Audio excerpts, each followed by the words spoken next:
Girl, fix your crown, wipe your tears, shake off the shame. You are not who you used to be. I know the enemy keeps trying to drag you back into old patterns, old labels, old versions of yourself. But I came to remind you that God has already upgraded your identity. You've been walking around with your head down, forgetting the royalty you carry, but heaven never forgot. You're still chosen. You're still anointed. You're still worthy. So this is your wake-up call, not to prove anything to the world, but to remember what God already said about you. You're not the mistakes you made. You're not the pain you survived. You are a daughter of the King, and it's time to walk like it. This isn't just about healing, it's about rising. It's about reclaiming your voice, your worth, and your crown. Let's talk about how to stand tall again. Let's go. Stop apologizing for outgrowing the version of you that was built for survival. There was a time when you made choices based on pain instead of purpose, when your decisions were driven by fear rather than faith, and when your silence was more about self-protection than peace. That version of you was necessary for a season. She got you through some dark days. She carried burdens no one else saw. She showed up even when her heart was heavy. She made sure you kept breathing when quitting felt easier. But now you're evolving. Now you're healing. Now you're hearing God speak life over you in ways that make that old version of you feel foreign. And yet, even as you grow, you keep feeling the pressure to apologize for no longer fitting in rooms, relationships, and roles that were only meant to hold you temporarily. But let me remind you, outgrowing, it's in betrayal, it's transformation. Growth requires you to step into uncomfortable places. It demands that you release what once felt familiar and embrace what feels divine. You can't keep playing small to comfort those who only know the smaller version of you. You can't keep walking with your head down when God is calling you to rise. You can't keep seeking approval from people who were only assigned to your past, not your destiny. Survival mode you was resilient, but healed you is wise. Survival mode you learned how to fight, but whole you is learning how to rest. You don't have to keep proving your strength by staying in struggle. Sometimes strength looks like surrender. Sometimes healing looks like letting go of old habits, outdated expectations, and even people who can't celebrate your growth without feeling insecure. Apologizing for outgrowing that old version of you is like mourning a chapter that already had its ending. That woman did her job. She held it together when everything around you was falling apart. She got up when she didn't want to. She tolerated what you thought you needed to. She endured the storm so you could stand in this new season. But now that you're in a place of healing, of clarity, of God-given vision, you don't owe anyone an explanation for who you no longer are. You don't have to downplay your growth to make others comfortable. You don't have to dim your light to fit back into spaces God delivered you from. You don't have to keep revisiting the pain to prove you've come a long way. Your transformation is evidence enough. When you begin to walk in your healing, it shifts everything. Your language changes, your posture changes, your standards shift. And that can be intimidating to people who only felt safe around your brokenness. Some people were only loyal to the version of you that needed rescuing. They were comfortable when you were uncertain, when you were quiet, when you questioned your worth. But now that you're rising, now that you found your voice, now that you're embracing your identity in Christ, they don't know how to relate to you. That's not your problem to fix. That's your growth to protect. You are not responsible for staying small so other people don't feel insecure. You are not required to explain your glow up to people who benefited from your dimness. And you are not obligated to return to emotional poverty just to prove your loyalty to people who couldn't handle your abundance. Outgrowing old patterns, relationships, and mindsets is part of your spiritual maturity. God didn't bring you this far to have you shrink back. He didn't heal you for you to play safe. He didn't anoint you for you to keep apologizing every time you make someone uncomfortable by being whole. You have to learn how to own your growth without guilt. You have to learn how to step into your next without second guessing whether you're leaving someone behind. If they're meant to be in your future, they'll grow too. But if they can't handle your healing, they were never sent to walk with you in your wholeness. You've spent enough time apologizing for taking up space, for being too loud, for wanting more, for breaking cycles, for speaking truth, for setting boundaries. That apology is canceled. The woman you're becoming deserves your full presence. She deserves your loyalty. She deserves your celebration. She deserves your yes, even if others don't understand it. And she's not waiting for approval to emerge. She's already inside of you. She's the one who whispers, "You're more than this," in the silence.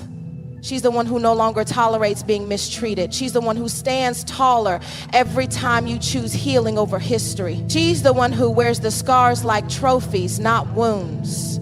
And she's the one who refuses to let guilt keep you tied to places you've already outgrown.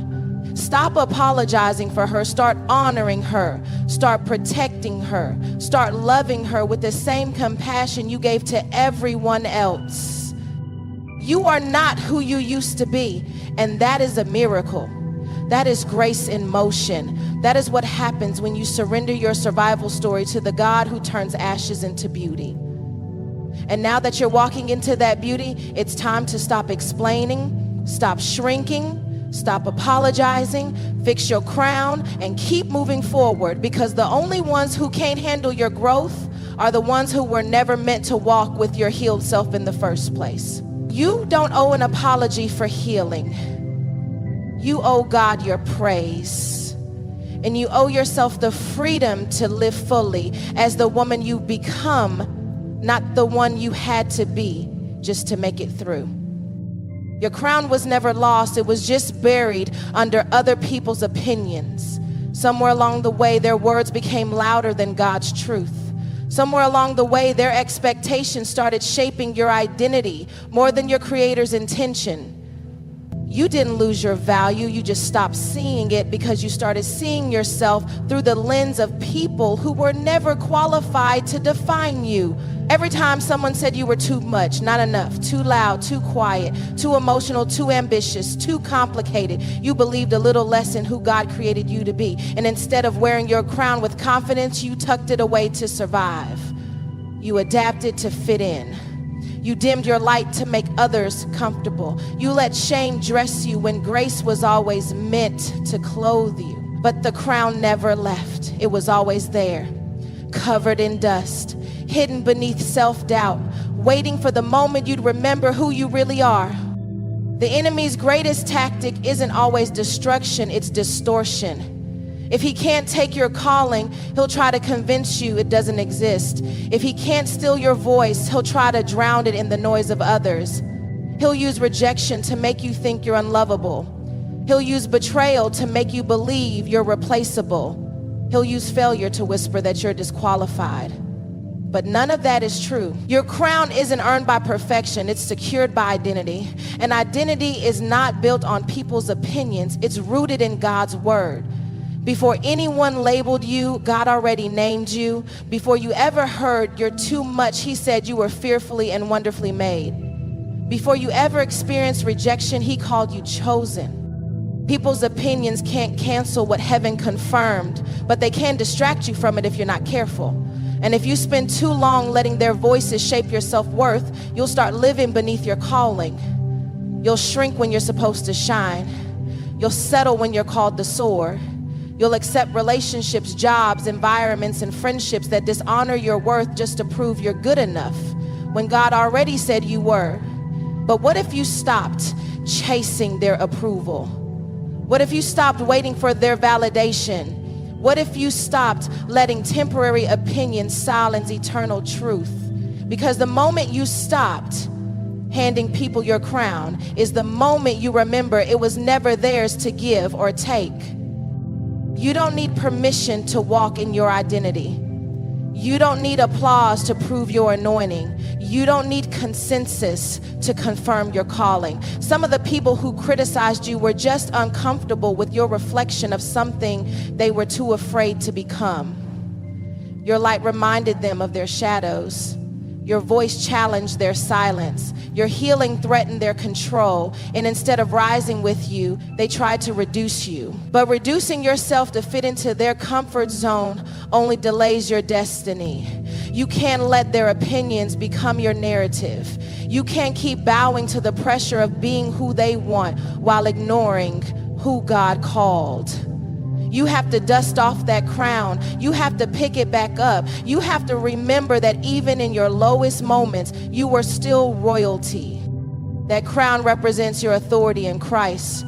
It's a reminder that you were born with purpose, that you carry divine worth, that you have spiritual inheritance, that you walk in power, not performance. And you don't have to earn it. It's already yours. You just have to claim it. You just have to wear it boldly. Even when your past tries to shame you. Even when your surroundings don't reflect what God spoke over you. Even when people try to minimize you. The truth is, you don't need them to understand you to be obedient. You don't need them to agree with your journey to stay faithful. And you definitely don't need to keep playing small so they can feel big. Fix your crown and take your place. Not because you're better than them, but because you're finally done believing you're less.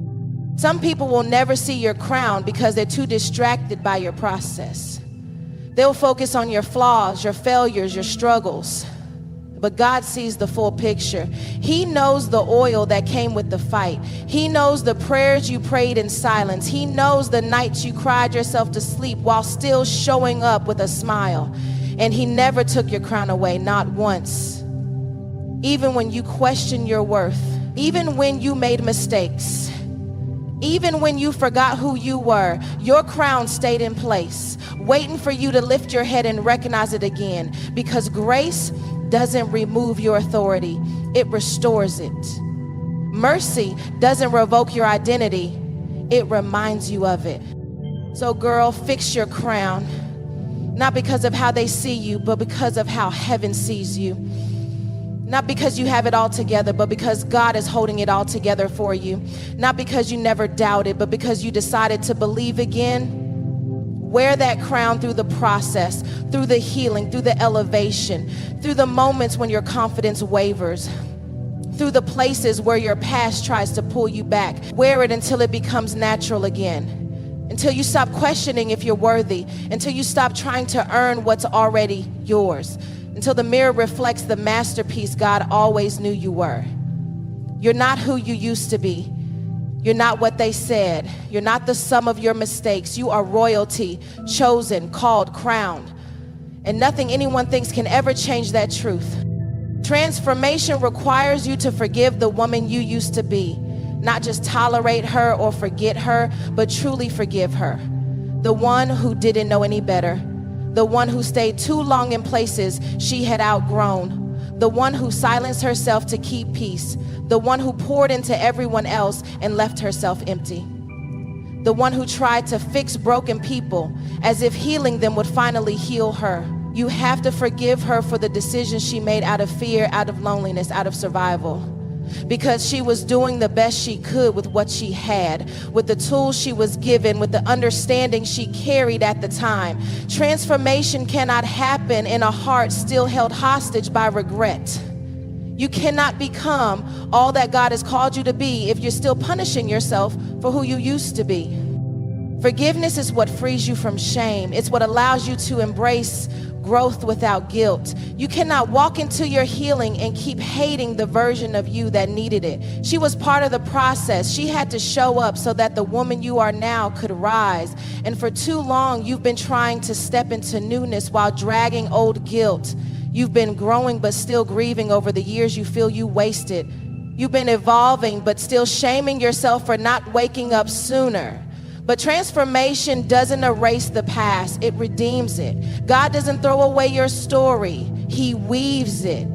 He uses every wrong turn, every broken choice, every messy chapter and turns it into a testimony. But you have to stop replaying the mistakes like a punishment. You have to stop measuring your growth by the wounds of yesterday. You have to stop letting guilt narrate your journey. The woman you used to be, she's not your enemy. She's the foundation. She's the soil your healing grew out of. And if you don't forgive her, you keep trying to disown her. You'll create distance between the old you and the new you instead of integration. And healing isn't about pretending she never existed. It's about honoring her journey while embracing who you've become. You don't have to be ashamed of the time it took. You don't have to hide the detours. You don't have to explain why you stayed, why you tolerated, why you didn't know sooner. What matters is that you know now, that you're moving now, that you've decided from this point forward to stop punishing yourself for needing grace. Grace is not weakness. It's God's way of making sure your past doesn't disqualify your future. Forgiving the woman you used to be allows you to speak life over her instead of judgment, to say thank you for surviving, to say you didn't fail, you were learning, to say you didn't settle because you were weak, you just didn't yet know how strong you were. That forgiveness is what allows you to stop fighting her and start loving her, because until you love her, you'll keep letting parts of her creep into your now. You'll keep over-apologizing. You'll keep self-sabotaging. You'll keep doubting your worth.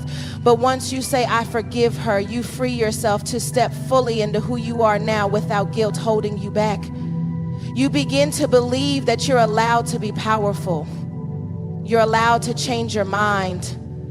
You're allowed to grow beyond who you were without needing anyone's permission. Transformation isn't instant.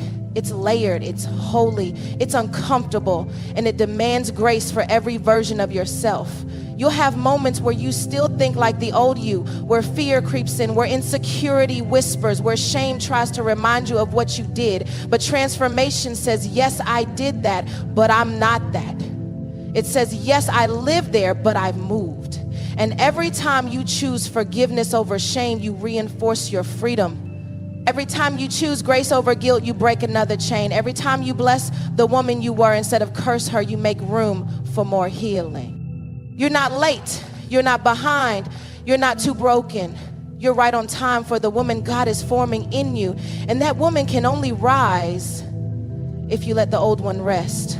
Let her rest in peace, in gratitude, in honor. She served her purpose. She kept you alive long enough for healing to find you. And now it's your turn to stop carrying her regrets and start carrying her lessons, to stop hiding from her past and start building from her wisdom, to stop grieving who you were and start celebrating who you're becoming. Transformation begins when you stop making the old you the villain and start seeing her as the warrior she was. She fought battles with limited tools. She showed up when she had every reason to give up.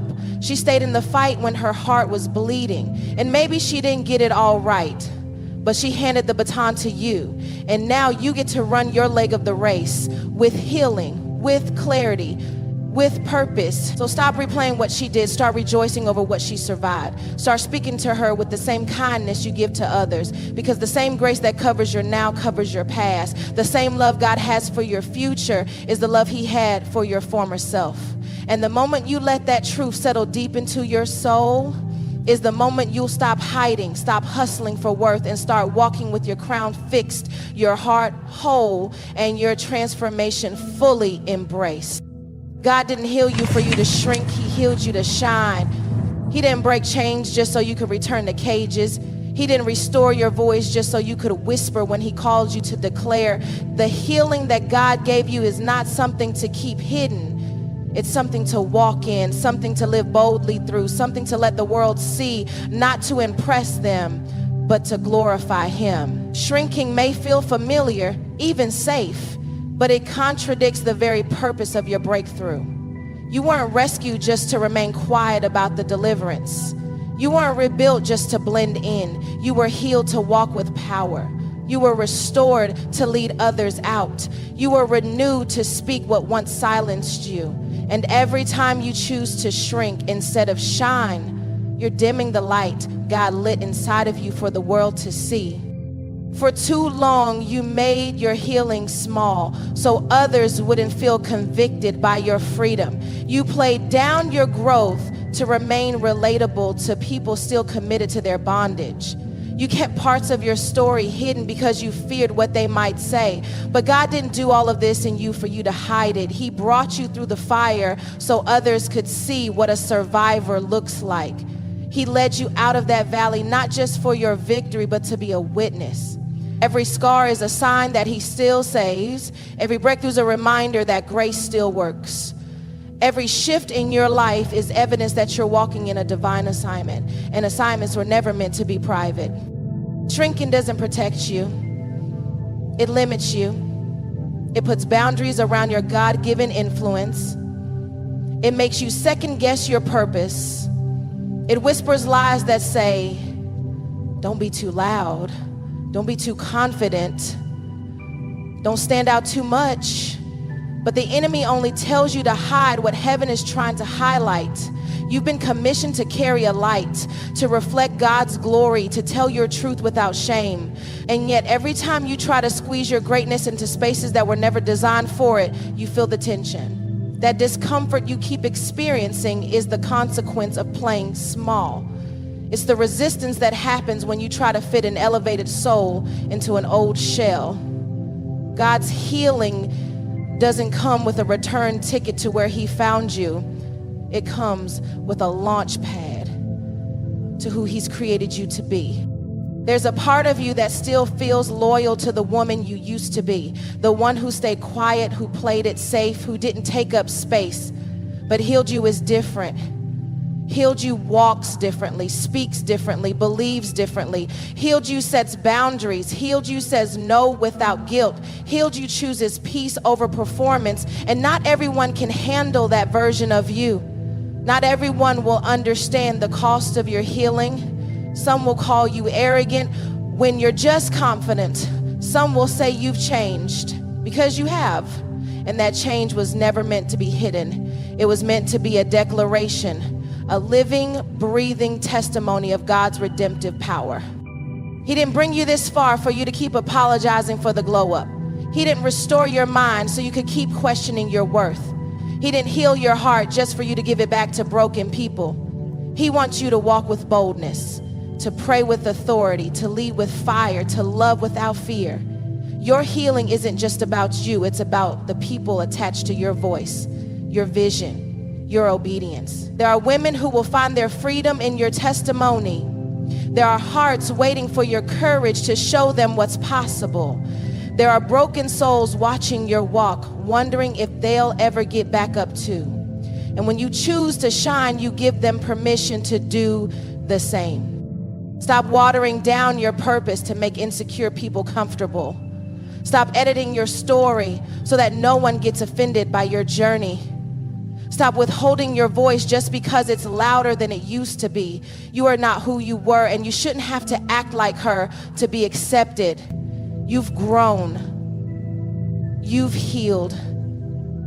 You've seen God move in your life in ways that some people wouldn't even believe. And now your job is to shine, to stand, to show up, not in pride, but in power, not for attention, but for assignment.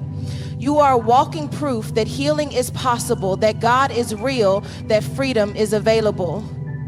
And that proof is not meant to be tucked away. It's meant to light up dark places. There's someone who needs to hear how you made it. Someone who needs to know that healing isn't reserved for the perfect, that grace doesn't run out, that freedom doesn't have an expiration date. And they won't hear it if you keep shrinking, if you keep quiet, if you keep treating your healing like a secret. Let them see the transformation. Let them witness the restoration. Let them feel the presence of God through your life. Because every time you choose to shine, heaven gets the glory. And every time you dim your light out of fear, the enemy wins a battle he should have never been allowed to fight. You are the light of the world, a city set on a hill, a daughter of the King. And nothing about that identity calls for shrinking. You weren't healed to survive in silence. You were healed to shine in strength. You weren't restored to return to who you used to be. You were restored to rise into everything you were meant to become. So let the world see the healed you, the bold you, the radiant you. Let them see the power of God made manifest in your voice, your walk, your presence. Because the healed you doesn't shrink, she shines. And she does it without apology. Fixing your crown means walking in identity, not insecurity. It means recognizing that what God placed on you is not fragile, it's fortified. Your identity is not something the world gave you, so it's not something the world can take away. You don't have to keep checking in with people to confirm what heaven already called you. You don't need their applause, their approval, or their agreement to walk like the daughter of the king you were born to be. But the truth is, insecurity has had a loud voice in your life for too long. It's whispered lies about your worth. It's made you question your calling. It's kept you from raising your hand, stepping up, speaking out, and standing tall. And somewhere along the way, you confused humility with hiding. But fixing your crown doesn't mean being arrogant. It means being aligned. Aligned with the truth of who God says you are, not the fear of who you think you're not. Every time you let insecurity lead, you bend your crown. You lower your standards. You second guess your decisions. You shrink in rooms you were designed to stand in. You downplay your brilliance. You walk like a servant when God has called you to reign. You wear your wounds like identity, forgetting that healing is already yours. But fixing your crown is an act of spiritual rebellion against every lie the enemy ever told you about your value. It's not just a moment of encouragement, it's a lifestyle of alignment. It's waking up every day and deciding that you will no longer carry the labels that trauma, people, or culture placed on you. It's saying, I'm not what happened to me.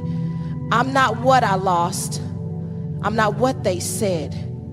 I'm what God called.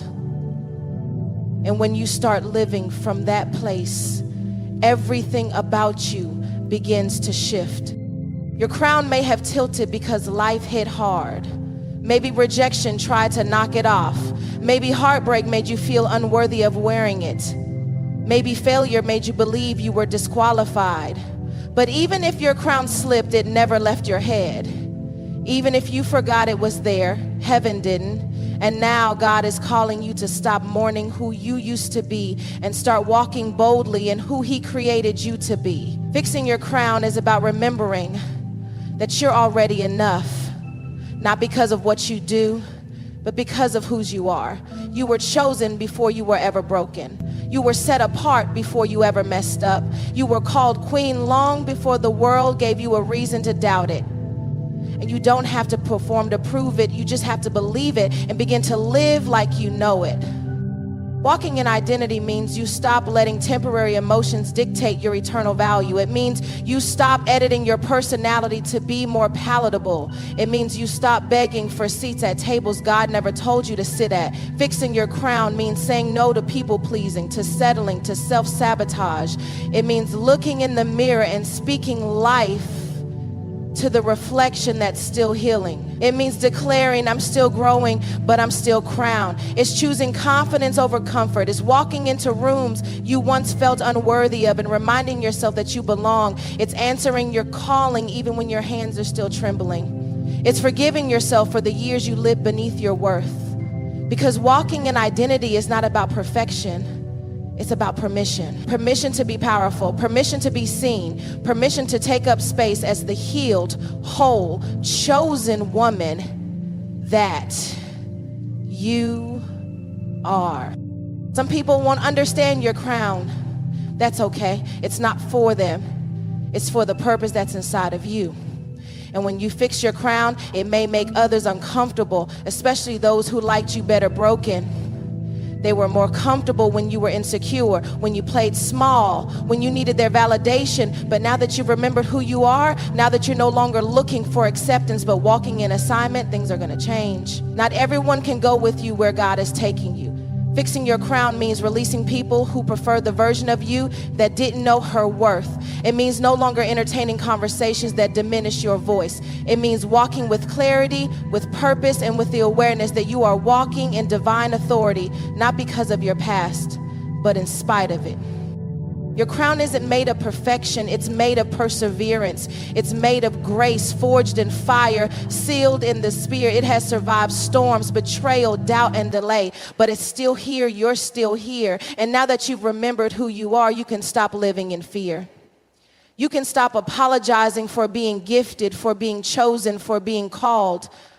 You don't have to ask for permission to be what God created. You don't have to tone it down so others feel okay. You were never meant to fit in. You were meant to lead, to disrupt, to change atmospheres. Fixing your crown means owning that without apology, without explanation, and without shrinking. You've spent enough time in the shadows. Now it's your season to rise, to reign, to reflect the glory of the God who never forgot who you were, even when you did. So hold your head high, straighten your back, walk in the room like you belong because you do. Not because the world said so, but because heaven already did.